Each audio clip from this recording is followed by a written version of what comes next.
far as today's event, again, Moneyball for entrepreneurs, the idea for me really goes back about 17, 18 years ago when I did Sherpa Partners with a couple of other guys, and we were seeing venture capital deals across industries and across stages. And since we were focused in Minnesota and the upper Midwest and we weren't vertically focused on an industry, sometimes it was a real struggle to compare one deal with another deal. And so we created a rating system to help bring everybody kind of into the same scale, and then tried to normalize things across industries. And so the concept of blending technology and analytics to assess opportunities is an area of interest for myself.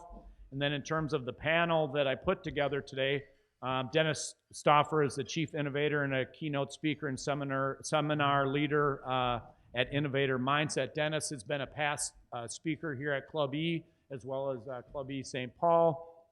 And from my perspective, even though he's been doing his firm for 13 years, he's evolved in his thinking and come a long way since the first time that he spoke here. And it was really exciting for me to see him over in St. Paul and to hear how far he got, and kind of the light bulb went off in my head. And it's like, well, Dennis has this process of assessing the individual and trying to determine their ability to have success as an entrepreneur.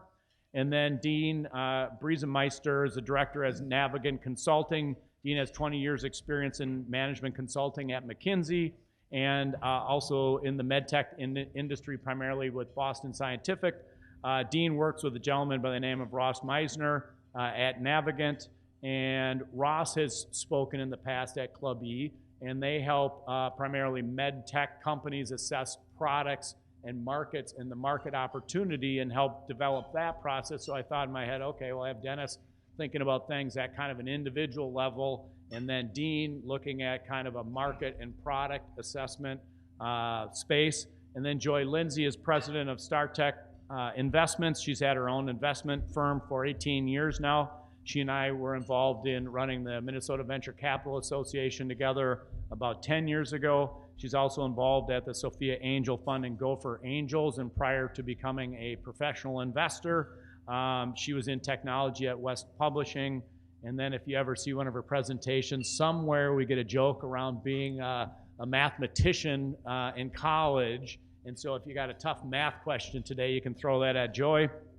And then I thought from the perspective of the investor and using analytics to assess things, Joy could help us out with that. So that was kind of how this panel came together, and my thinking as to why it would be of interest, not just to myself, but all of you as well. So thank you for coming today, appreciate it. And with that, why don't we go to the panel, and we'll start with them and providing a little bit of background. So Dennis, let's start with you. Thank you, Rick. In honor of the World Series, I did come prepared with a few baseball metaphors. When investors look at any kind of candidate, potential venture, they look at a lot of different things. The product or service, the price point, the customer, the market space, the business model, and on and on. And all that's important to look at. But what I hear over and over from investors is that if there's one thing that is just as important, if not more important than any of that, it's the who as opposed to the what. Is the founder, in fact, somebody who can get the job done? Is this someone I can trust, who will communicate well, who will be coachable, who can, in fact, do the problem solving and so forth that a new venture requires? If there's an insight that many of us have gained from the lean startup movement, it's that when you're starting a new venture, it's not a matter of just executing a plan. It's a matter of testing hypotheses. And everything I listed above, whatever it may be in a new venture, is in fact a hypothesis that needs to be tested. And one of the biggest mistakes you can make going into a new venture is assuming you've got those things all figured out in advance. Experienced entrepreneurs know that almost never happens, that you have to be able to figure it out. You have to be able to tap dance and improvise and adjust and, as we now say, pivot in order to figure out where the venture actually needs to go. Most of us in business and throughout our lives do something we call detect and correct. If it's not the way it's supposed to be, I make sure I restore that or fix it or correct it somehow. It's how we raise our kids. It's how we were all educated. It's how most of us stay employed. And it's how we run our businesses. It's probably how 90% of managers spend 90% of their time. But if you do that compulsively, you stop innovation cold. You have to be willing to step away from that pattern, that cycle, as important as it is in business, in order to be a successful innovator, and therefore I believe to be a successful entrepreneur. Entrepreneurs don't lock in to detect and correct. In fact, they do in many respects just the opposite. They don't rely solely on their prior knowledge and expertise. They imagine new ways to do things. They don't just apply proven processes. They come up with new and innovative ways to accomplish what they want to accomplish. They don't just look for evidence of their success. They look for what's going wrong so they can make adjustments. And they don't just feed their ego by confirming what they already believe and what they already thought was true.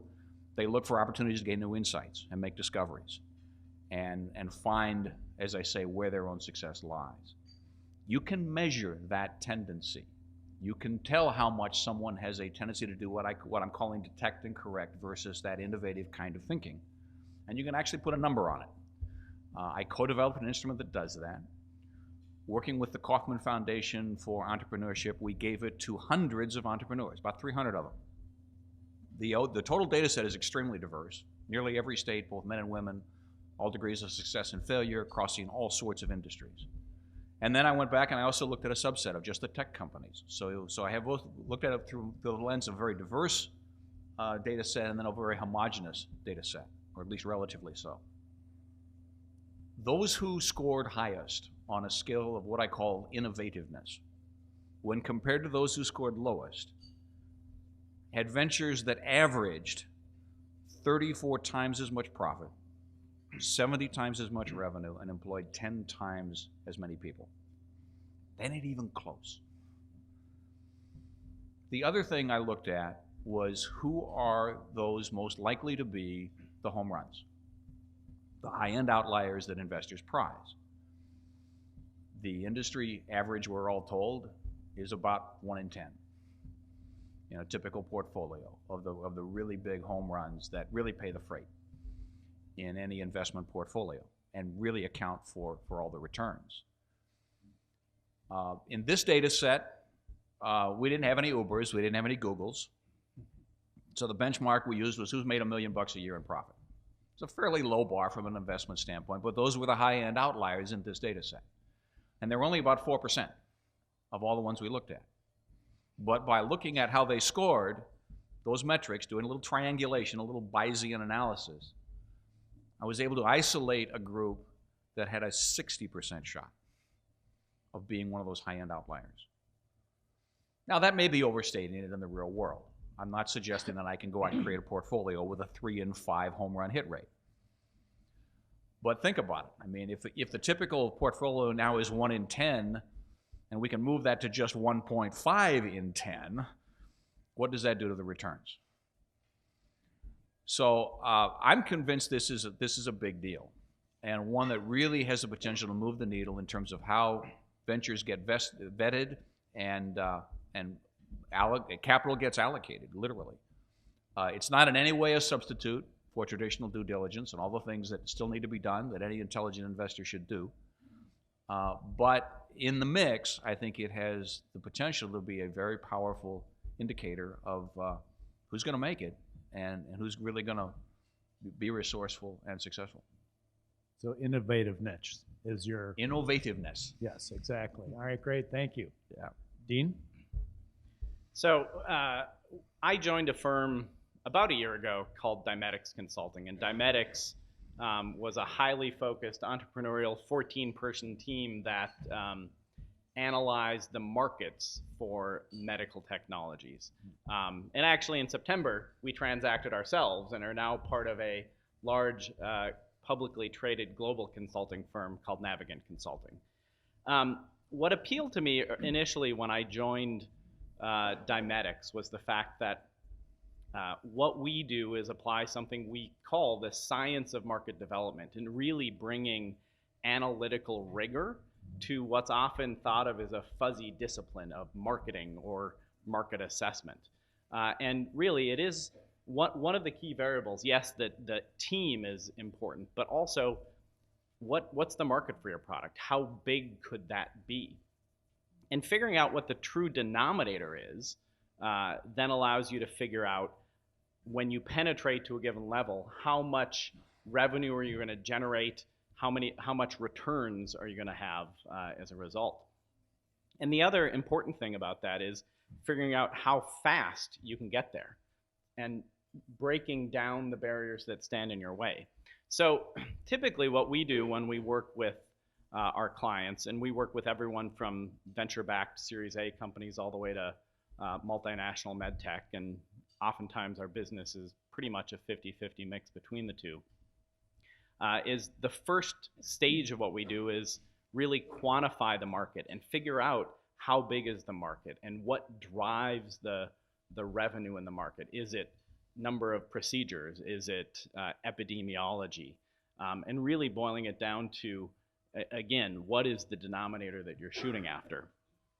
The next phase then, we go into looking at what are the barriers that stand in the way of full adoption of a product.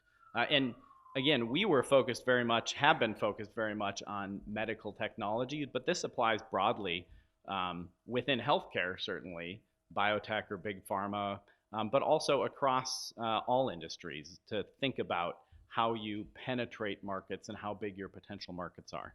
So we look at what the barriers are that stand in the way of adoption. And we've quantified them in medtech, but again, I think there's a way to think about it in this fashion across really any industry. And then the third step we do is we work with our clients to figure out what the strategies are they need to put in place in order to break down those barriers. So what we do is link the strategies and quantify what the investment is required, and then trace that all the way through to what the ultimate impact would be on revenue, and flow that through a P&L and generate a return. So therefore, we can show and link directly what individual strategies generate in terms of ROI across various choices you can make as a company in going after your market. Great, thank you. And then again, your business focuses primarily on the med tech industry, but there's some other categories that you do work in as well? Yes, we've looked a little bit into biopharma and other adjacent categories, but clearly one of the reasons that Navigant acquired us is thinking about what other areas they could apply this methodology to help us grow and expand what we do. Great, thank you. Joy? So as Rick said, I'm a co-founder of StarTech Investments. I co-founded it in 1998 with Tom McLeod. He has since retired, so you're pretty much looking at StarTech.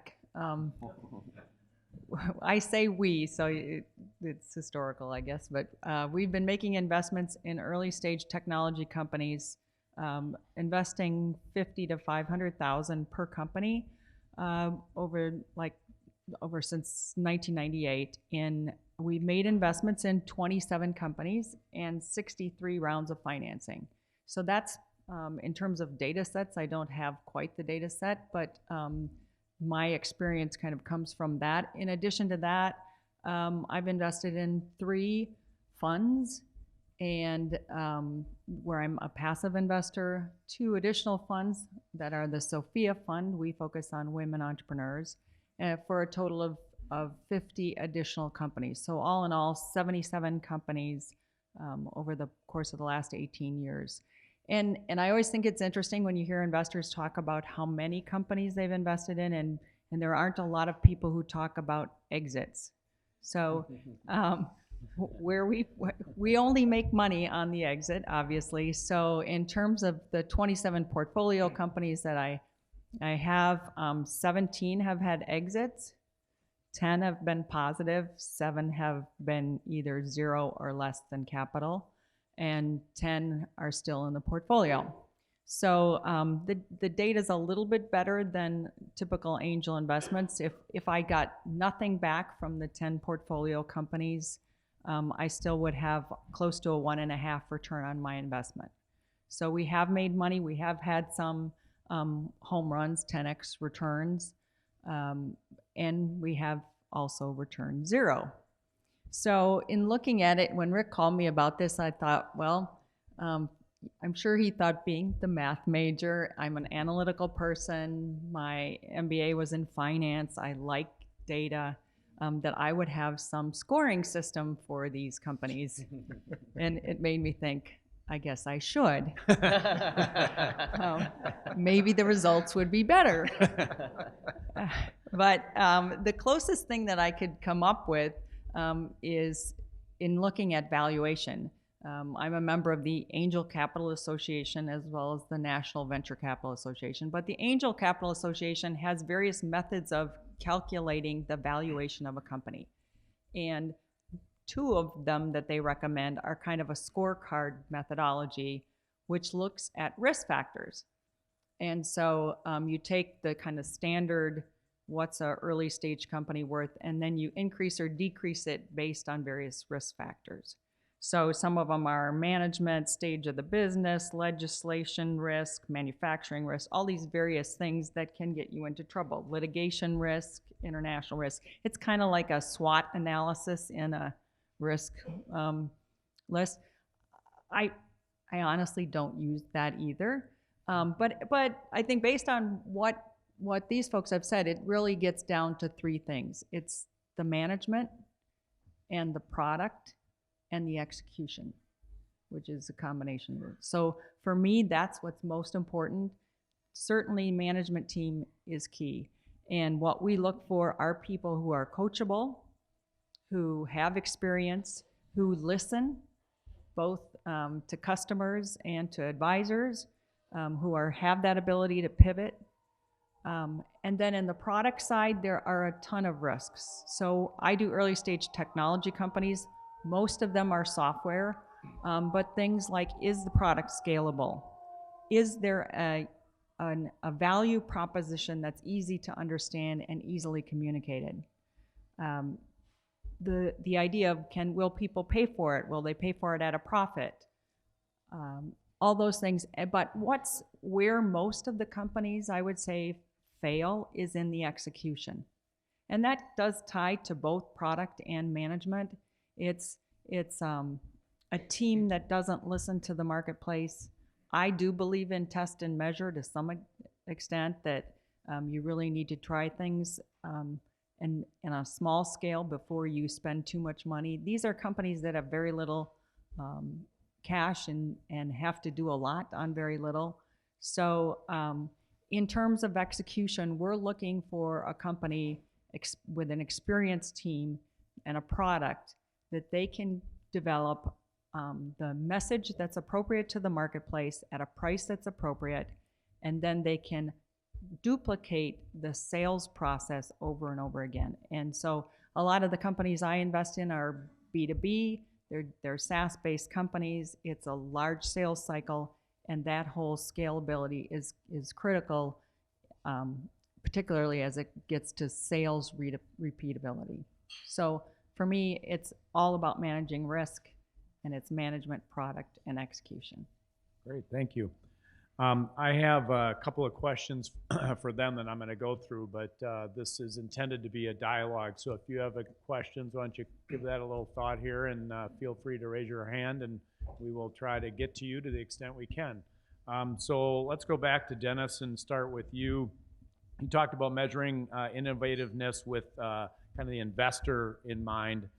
From an entrepreneur's perspective, how do they benefit from these types of measurements? Actually, in much the same way. One of the things that's interesting about the approach we've taken is this is not personality. So it's an assessment instrument, but it's not like Myers-Briggs or DISC or StrengthsFinder or any of the ones you're familiar with. Everything that we measure is discretionary, and therefore it's a developable capability. So not only does this enable us to identify high potential innovators, but it also makes it possible to create them. And so it provides the kind of detailed feedback that an entrepreneur can use to make self-adjustments that will in fact increase their likelihood of success. The other thing we do is we do measure their personal innovativeness against the innovation requirements of the venture. Obviously, if you're starting a SpaceX, you need a little more innovation chops than if you bought the local McDonald's franchise. And so that variable has to be considered. But then we do a gap analysis, and the higher the founder's innovativeness score is compared to the innovation demands of the venture, the lower the failure rate. So I think from a very pragmatic standpoint that entrepreneurs should be looking at these issues just as closely as any investor does, because that, I mean, who doesn't want to know what, you know, how they're tracking with their own venture? You know, that not to say that some arbitrary percentage should send you home. It's just very useful feedback to consider and use as part of the calculations that you need to make. Sure. So can I ask questions too?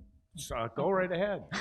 So anyway, so as I'm thinking about what you're talking about, one of the things that would be interesting is team. So for us, I never invest in a solo entrepreneur. It's not about one person, it's about a team. And, you know, maybe 2, 3, 4 people that really, how do you cross measure the team function as, you know, larger as a whole than in each individual? Well, I would do a couple of things. When you're looking at a team, I would go ahead and assess all members of the team. But then the other thing I would look at carefully is their decision-making style. So if you have, for example, someone who's really calling the shots, who's really the dominant player, you know, is that in fact the person who's most innovative?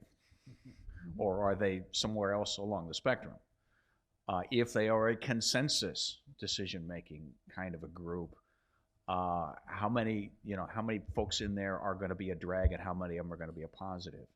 So that you've got to look at the group dynamics a little bit, but I think and I don't have the same kind of data. I mean, it's much a little trickier getting the data that way. So I'm speculating a little here, but I think it makes sense to look at the dynamics of the group and then compare that to how they score. And it's not just an average. I mean, if you do an average, and I used to do this with teams, I used to average scores, but they all just gravitate towards the mean. And you get up with a very, very imprecise kind of measure of things. So you really need to look at people as individuals. The other thing you can look at, I mean, this measures 12 different attributes. This, you know, innovativeness is not a single characteristic. It's a whole basket of things that all come together to make to make someone capable of being innovative. And so there for most people there are strengths and gaps, and you can look at those strengths and gaps across a team as well. So, you know, we have a whole bunch of really great ideators in this group, but nobody knows how to gather data or really listen to the customer, or is it more balanced than that? And so you can look at those kinds of issues as well. Great, thank you. Shift gears a little bit. Dean, you were talking about the market approach, and for a rigorous data-driven thing, how do you turn that towards something that's squishier, if that's a word, squishier, kind of like marketing, market development, stuff like that. So how do you bridge that gap?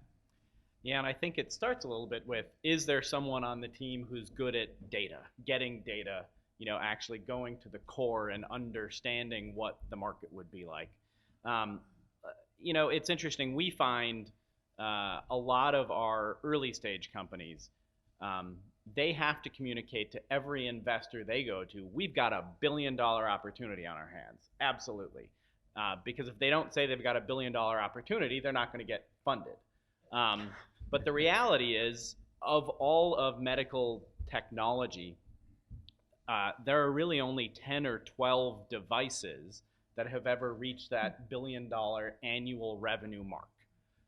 And they're things you're familiar with: coronary drug-eluting stents and hips and knees and neuromodulation. I mean, these are all the big categories that you'd think about. So it's important to correlate kind of the data and understanding of the market, and actually we work with our clients to build that understanding and understand what is driving the market and driving that market potential. The other way we bring discipline, and this is absolutely parallel with Moneyball, we apply a disciplined approach to assess the gaps. In medtech specifically, we've gone through and identified 14 pillars to adoption, each of which we've normalized its influence on how it correlates with adoption of medical products. And in different types of devices, they relate differently. But the reality is you can objectively score along each of those barriers and translate it into a numeric score. So we use a process called Q to Q, so qualitative to quantitative, which exactly bridges this notion of how do you turn something that's squishy into something that you can actually quantify numerically and act on and make decisions around. Great, thank you. Joy, you talked about risk factors from an investor's perspective. How should an entrepreneur think about risk, and how do they manage or mitigate it? So I think part of it does get back to the team. So when I talk about management risk, I think you look at who the team has surrounded themselves with. If it's an individual that maybe has come up with the concept, oftentimes they're not the person to run the company and execute from a sales perspective. So you do get that complementary team is a way to mitigate risk. And the team is not just the group that's running the company, it's advisors, it's your lawyer, it's people like what you do to help them. And so you look at, from an investor standpoint, we look at, well, what kind of team have they attracted? Have they attracted the best people? Do they surround themselves with people who are challenging what they're thinking?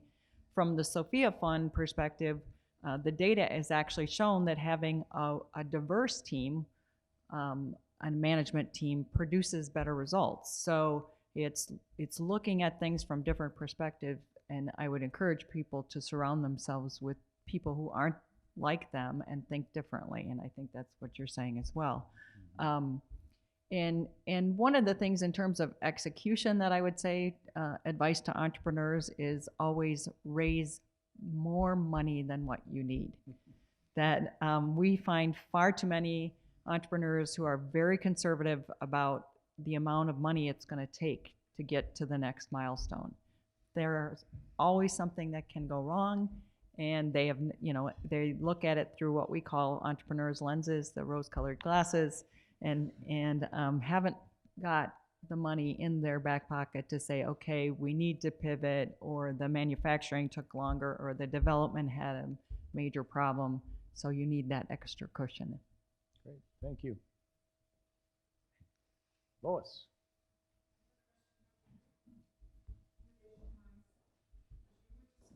Here, why don't we have the voice carry? Okay.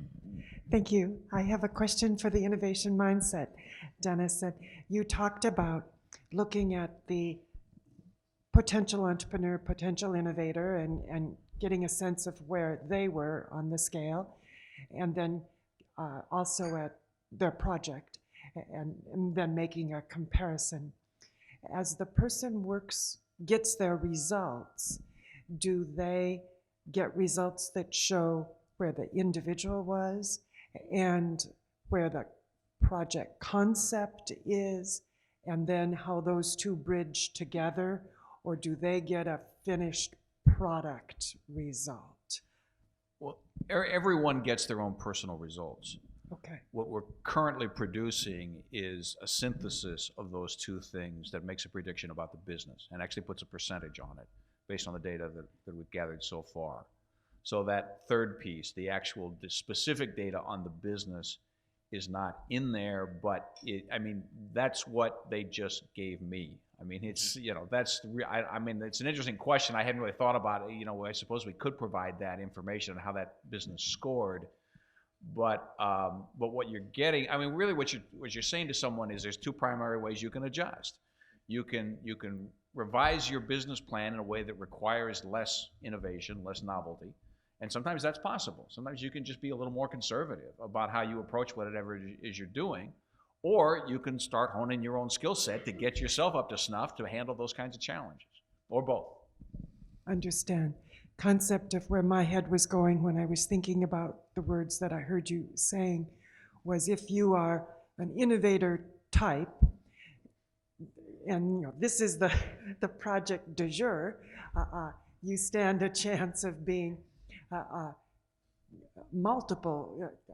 involved in multiple projects. So being able to know, where am I kind of as a raw piece of material along an innovation scale, and then here's what I'm working on right now and how do I match. It might be helpful to the individual, and that's what I was wondering about. Well, there definitely are developmental options, and some. I mean, I would hesitate to say that someone could just read their report and suddenly make leaps. It usually takes a little more than that, but there is quite a bit of information there in terms of personalized, very detailed feedback that people do receive. So just a Oh, I was going to ask one more question. yeah, go right ahead. Sorry, I do that for a living. See, I thought you were going to argue with me. Where's the debate here? So Apparently that's why I'm in the middle. The other thing that's always interesting to me, most of the companies that I've invested in, because I've been doing this for so long, are serial entrepreneurs. So they come, some people I've invested in 3 times or more. But what's interesting is an entrepreneur isn't always successful. So, they may have 2 successes and then a horrible failure and then come back. So how does that work with the innovative? Well, I mean, this is not a sure bet. I mean, none of this stuff is. I mean, there isn't any metric anybody's ever come up with that's the silver bullet, and I would never pretend that this is either. It's probabilistic, and that's the way we couch it. It changes the probabilities. I can't. I could never go into a room full of people like this or any other and say that's the one, based on any of the metrics we have. But I can tell you, gathered information about individuals, saying, well, all right, this person has about a 1 in 10 shot. This person has about a 30% shot, and so forth. That's not the only thing you should base your decision on either. That becomes one more variable in the mix, but it's pretty useful information in terms of making those kind of calculations. All right. Dean, as you kind of sit there in the middle of this discussion, and there's been a couple of different approaches and views here. In some ways they complement one another, in other ways they conflict or whatnot. So how do you see that shaking out there? How they complement versus maybe how they conflict and or are at odds with one another? Yeah, it's interesting as I kind of literally in the middle and kind of playing the mediator role, I guess, in some ways. It is interesting to think, and I can think of just in medtech, there are people who have had, multiple successes, but now kind of a series of failures. But that absolutely doesn't disagree at all with Dennis's point that it is a probabilistic model that helps increase the odds or assesses someone. And I bet actually if you applied the assessment to someone, maybe later in their career versus earlier in their career, they'd score very differently on the assessment. It's an interesting question. It definitely varies by context. I mean, the way you raise your kids is probably a little bit different than the way you run your business, and therefore the way you'd score in terms of mindset on things like that will tend to vary by how you're, what context you're thinking of when you do it. Over time, it's a very interesting question because if I'm an entrepreneur and I become successful, whatever mindset I had when I started that venture is probably what I will attribute that success to. Yeah. And therefore, it may not change at all. In fact, I would argue that, and we're teeing up some longitudinal work right now. What we did so far is retrospective. We're teeing up some prospective research. I'm not sure it'll be very different. It may be. It will be certainly for some individuals, but those individuals who shift probably were predisposed to being able to make those shifts in the first place, and is probably reflected in how they score. And those who are resistant to doing that, will remain resistant, I suspect. So, but did you say earlier that then you have tools to help someone become more innovative? Absolutely. Everything we measure. So they could, but what I have found, longitudinally in a slightly different context, we've used this in an academic setting, for example. I was invited to work with the Worcester Polytechnic Institute out of Boston under a pilot thing they did with the National Science Foundation to measure and develop the innovativeness of some of their students in a program in biofabrication, by the way. But what we found is, and what I've found in a couple of other instances, is they wanted to use it basically just to benchmark their own program. And they're doing a lot of cool stuff, and they're doing a lot of educational stuff, and they're doing things that they think are moving the needle on innovation and creativity. It didn't move the needle very much. Where I have seen the biggest jump in scores is where after I've taken a very direct approach. This is where you are, this is what it means, this is where you need to go, this is how to get there, all within the context of mindset itself. That helps people move. When you sort of say, well, I'm going to put this person through creativity training and see if it changes their score, that doesn't work nearly as well. And so just being an entrepreneur, unless you're cluing people in about what they need to be attuned to, doesn't necessarily change where their focus goes. It does. I mean, obviously it does to some people. Some people get better at it over time, but not necessarily. It's an interesting question. I mean, it's definitely the subject of some more research we're going to be doing. Questions, audience, anywhere? Over here. This is a question more for Dennis. Have you ever discovered where maybe an entrepreneur is more successful or more entrepreneurial in, say, one industry or segment of an industry or another? This is completely independent of that. In fact, there's not one question in this entire survey about how to even run a business. It's more fundamental and more generic than that. And I don't think it matters. What matters is the degree of innovation skills required by that, but in that particular context, which of course varies greatly, sometimes by industry. But otherwise, no, I don't think it makes any difference at all. Joy, for those companies that you backed multiple times, or that individual, did they stick pretty close to the same thing, or were they moving around a little bit as to what they were doing with their businesses? Yeah. So in one case I can think of, it was two companies that were similar space, different approach. And then the third company is completely different and honestly has been less successful. Yeah, I think I know who I you're think you talking know what I'm about. talking Yeah, about, and right? the first two were real good, and the third one maybe not so much. Maybe not so much. And then the another company that entrepreneur is a really bright guy who started a company, was very, very successful, started a software company that didn't make it. And Okay. so in that case, it was very diverse industry. Okay. So I think that's a really interesting question to say, you know, if you're applying it to an industry, because your point about med tech, we see the same people in med tech companies be very successful generally, and they're good at repeating that success. Yeah, One but of at the same time, Go I ahead. think, you know, I think if I think about the people who have been successful in medtech, and we were having this discussion at our table a little bit, it is hard as someone to break into the medtech industry if you didn't grow up in it, particularly in Minnesota, particularly in the Bay Area or Orange County, or the places where are significant hubs of the medtech industry. Similarly with entrepreneurs, if you start one, that may give you the confidence, as you said, to go off and do another one, and you may actually get locked into a mindset and in some ways get overconfident in your own success.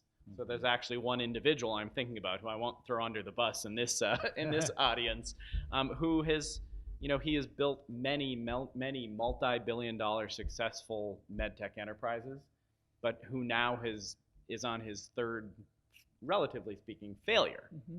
And I think it may be that he ended up convinced of his own success somewhere along the way. One of the things that I mean, it's very common to be doing some sort of technology transfer in that space. And I think the work I've done is particularly relevant there in this sense.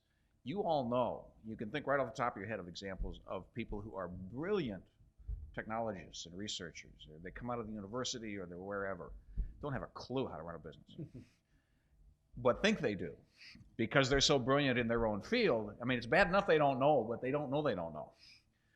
And they're very, very resistant to coaching. They're very resistant to bringing on the appropriate people that need to be, you know, that need to be brought on. And sometimes that's blatantly obvious, but sometimes it's not so obvious. And that's part of what we measure, is who's really predisposed to learning as they go and having that sort of innate humility that says, I still have to figure this out, versus the person that says, oh, don't worry, I got it covered. And have you done correlations with other types of skills? Because I generally think that one person on the team has to be strong in sales. They have, I mean, so, you know, that's whether it's the CEO or second in command, that they really need, that's a key portion of a startup's execution strategy. So have you done any correlation? We haven't yet. I completely agree. And that's why I'm saying this is not a substitute for an awful lot of other kinds of analysis. See, I was hoping at the end of this that I would walk out and I'd have a scorecard and my percentage would be increased. I'm not that good. but there is some interesting overlap that we are, again, there's some more research I'm teeing up. My suspicion is that this profile will tell you who is predisposed to be a good salesperson. Now, it's not going to be the full profile. It's not going to tell you who's really extroverted and some of the other things that typical salespeople are. But it will tell you who's resourceful, who knows how to ask questions, who listens carefully to what other people have to say, who wants to learn from what's happening around them, which are really premium skills, especially in complex sales. So I think there is some overlap there, but can I point to data yet? No, I can't. Okay, so we're pushing 1 o'clock. I'm going to ask kind of a summary question, and you all can tie in some last thoughts to share with the group. So it's a 2-part question. First is, are entrepreneurs born or can they be trained? And then the second one is, if there was a particular characteristic and you only had one, and we already know what Dennis's is going to be, but there might be something we might add on to that. What characteristic might you look for in an entrepreneur that would hopefully be some kind of indicator as to whether or not you think they're going to be successful? So are they born or can they be trained? And if they can be trained, what might you try to train them in? So it's kind of like marriage counseling. Here you go, and some other person tries to get you to change your behaviors and all that stuff. So anyway, is it even possible? And I think that's always an interesting question. I'm on the advisory board for the Home Center for Entrepreneurship at the university, and so their whole mission obviously is training the next generation of entrepreneurs. But on the advisory board, we have this discussion: are you born an entrepreneur or trained? I think it's some of both. I think people who are born into an entrepreneurial family have a great advantage. There's a risk tolerance. They can fail. They can accept failures and a no regularly. They are more resilient. But on the other hand, I think of some of the courses at the Home Center, and they're more experiential. There's an Entree in Action class that's a year, and they actually have to start a business and get through the whole business in a year. And the students say it's transformative, that the challenges that they experience are really helpful in training. Good. So I think it's some of both. In terms of the one characteristic, I would say the best thing you can have is luck. Good luck. Yeah. Well, we'll work on figuring out. That's the way I feel as an investor. That's why I was saying when I left, I thought, I'm going to, I'll go to this, I'll learn from Dennis, and I'll have the answer to how I make good investments. Honestly, I think a lot of the successes I've had have been good luck. For sure, I agree with you on that. All right, Dean? So I'd have to come down on the side of you can learn to be an entrepreneur as well. And partly because maybe it's, maybe it's just training you to recognize something in yourself that you maybe were born with. But I think in that sense, it still is uncovering a skill through training that actually gets you to be an entrepreneur. And I guess if there were one trait, one skill that I think I'd want to see, it would be drive, and just never giving up and finding the way to break through to success. Word I've read in a couple of articles recently is grit. Grit, Oh, yes, absolutely. grit. I was going to say perseverance is, Yeah. Grit, All right, perseverance. Yeah. Dennis? Yeah, absolutely. You can, absolutely, without a doubt, you can teach people to be an entrepreneur. Some, however, require much more work than others. And therefore may not be worth the trouble. But you can do it. You absolutely can do it. I like what Joyce said, and if I may rephrase it, choose your parents carefully. That's another good one. What was the rest of the question? Innovativeness is obviously what I would say is the key attribute, but that's not one attribute. that is a whole combination of skills and attitudes and approaches that converge in a very specific kind of way. There's a pattern. There's what I call the innovation cycle. I don't have time to get into it in detail, but it's a very comprehensive kind of a description of someone. It's not just saying, well, gee, they're creative. And I would push back just a little bit. We had a conversation before lunch on the drive grit piece. I don't mean to undervalue it, but there's more than one kind of persistence. I'll use Edison as an example. He famously tried 1,000 different materials trying to figure out what was the filament on the electric light bulb. And so everybody says, therefore, Edison was persistent, and that's the illustration you hear from motivational speakers. I don't agree. If he and his researchers had insisted on trying the same material over and over again 1,000 times, that would have been persistent. Not very bright, but it would have fit the definition of persistence. That's not, of course, what we're talking about. Just keeping your head down and keep pushing is not enough. It is important to be persistent, but it is very important to also be resourceful and creative and adaptive and thoughtful in how you apply that persistence. And be lucky. Yes. Thank you for coming. Have a good Thanksgiving, and let's give a round of applause to our panelists.